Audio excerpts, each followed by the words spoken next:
Game Logger ရဲ့ Brighter ကောင်လေးဖြစ်တာကြောင့်အသက်16နှစ်နဲ့ Mobile Legends ဘန်ရဲ့စုချင်းမြင့်ခံခဲ့ရတဲ့လက်ကွန်း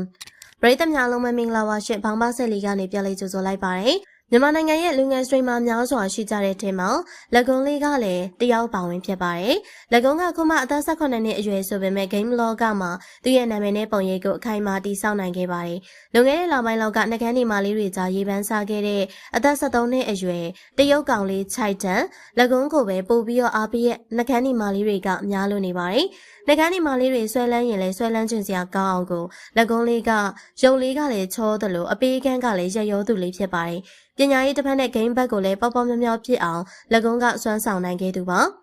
လက်ကုန်းဟာ Mobile Legends ကို stream လုပ်ရင်းနဲ့ skin တွေကိုအမြဲတမ်းပေးလေးရှိက Game Logger ရဲ့ Brighter ကောင်လေးဖြစ်လို့နေရပါအဲ့ဒါကြောင့်သူ့ရဲ့အသက်16နှစ်အရွယ်2024ခုနှစ်မှာတော့ MLBB ကချီးမြှင့်ပေးရဲ့ Exceptional Talent Award ဆုကြီးကိုထိုက်တန်ရရှိခဲ့ပါတယ်ဒီဆုရခဲ့ရကလက်ကုန်းအတွက်တော့မမေ့နိုင်စရာဆုတစ်ခုဖြစ်ပြီးဒီဆုရဖို့အတွက်ထောက်ပံ့ပေးခဲ့တဲ့သူရဲ့ပရိသတ်တွေကိုကျေးဇူးတင်လို့မဆုံးဖြစ်နေပါတယ်မြန်မာနိုင်ငံမှာလက်ကုန်းနဲ့အရွယ်တူကလေးတွေဒါမှကဖုန်းကင်နေတဲ့ကလေးတိုင်းဒီပါက